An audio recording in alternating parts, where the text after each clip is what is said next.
Sa punto namang ito, makakausap natin si Attorney Lorna Kapunan, ang abogado ni James Yap, in the interest of fairness. Magandang gabi sa iyo, Attorney Kapunan. Good evening sa iyo, Jessica. Reaction po dun sa mga sinabi ni Kris. Well, I think mahirap mag-react, no? Because I'm a mother and I also know how she feels. And I have great empathy for their family. So, in another station, they asked for prayers. And they also asked that the family be left alone. So, if you don't mind, Jessica, I don't want to comment on what I just heard. I'd like to just echo their appeal that this is, Kris' appeal, that this is not a case na pwedeng pagpiestahan ng media at ng publiko. And since she has made that statement, I hope that she sees it in her heart to start talking to James, and for James also, if he's listening to this, to talk to Kris. Because at the end of the day, this is between, as Kris would say, this is not about Kris versus James. This is also not a pissing match between Frank Chavez and me. Although I disagree as to his position on the whole departure order, his position is that it is issued only in a criminal case. I would suggest to Frank to please read the law on RA 9262. Because in a situation where two parents are quarreling about custody or visitation, the court can exercise such remedial measures as to protect the welfare of the child. And one such measure is a whole departure order where the child should not be taken away from either parent.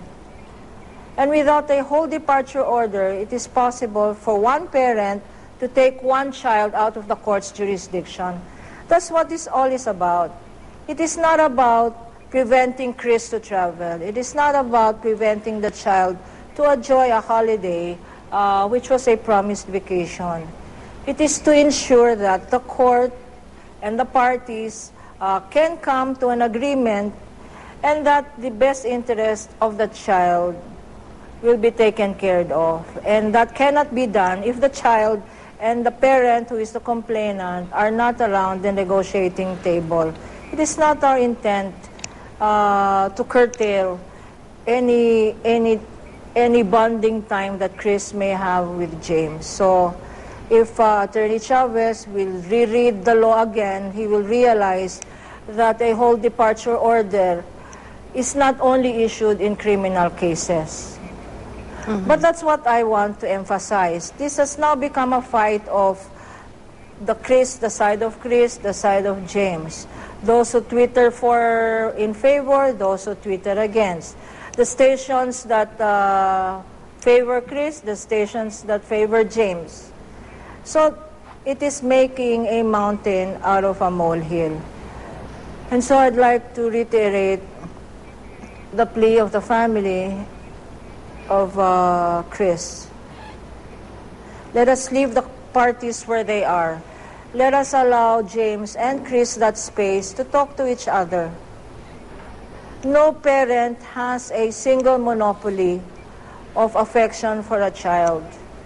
I think the statements of Kris cannot be doubted. Her sincerity and her love for child is evident in her body language, in the way she speaks, and her consistent conduct as a good mother. But she does not have monopoly of affection. And if you listen and recall what James said yesterday sa media, the same way that Kris has said tonight na gusto niyang paglaban and she wants to fight for her son, kagabi or yesterday sa press conference, yun rin ang sinabi ni James. Gusto niyang paglaban yung karapatan niya sa mga anak niya. Okay. End of the day, that That's what this case is all about. Yes, attorney, if I and may so we butt appeal in, to everybody concerned to just give them space. Yes. Attorney, if I may butt in, but in the process nga of them fighting for their son, they end up hurting him. How do you get out of a situation like this? I'm sure marami na po kayong na-handle na mga family cases na ganito. The way to get out of a situation like this really is because they have sought the relief of the court. You will recall that there also was a similar situation in an earlier courtroom in Branch 140. The same things that Kris was saying today was the same things that she was saying before. And the judge said, regardless of how bad a person as a husband is, or a wife as a wife is, you cannot deprive a child of the love and affection of any parent, whether it be the mother or the father. And we're only lawyers. Let the judge here be the judge. And let the court equip itself with expert opinion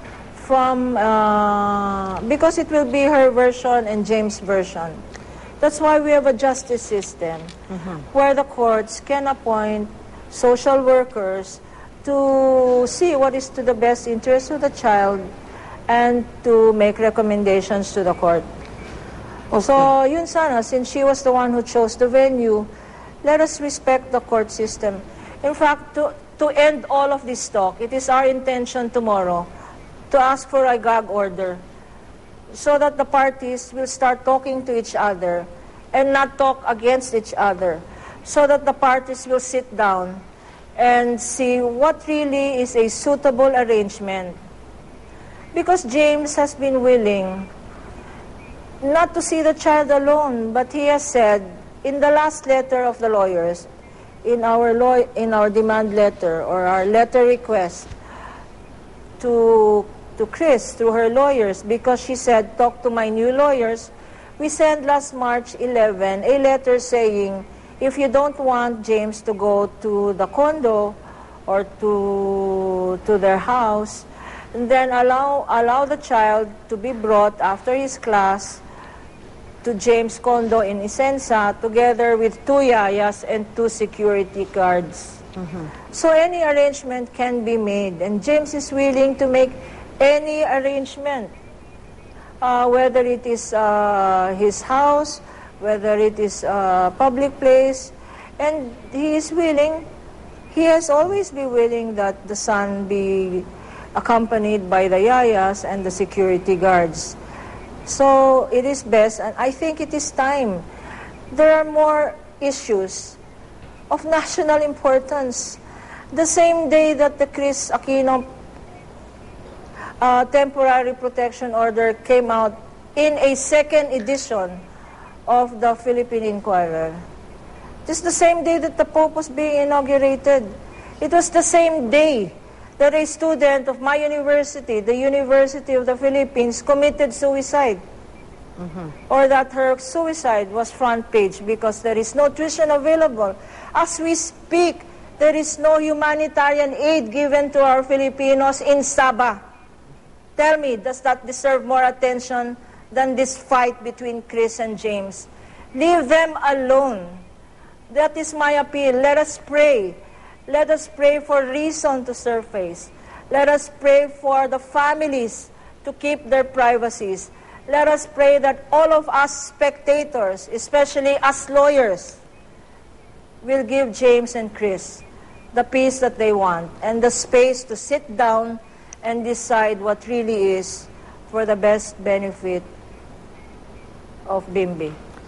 Thank you very That's all I much. have to Yes. say. And let's leave it I at give my that. highest respects to Kris and to all her sisters. Okay. And I empathize with their concern for Bimbi. Thank you very much, Attorney Kapunan. Magandang gabi po sa inyo.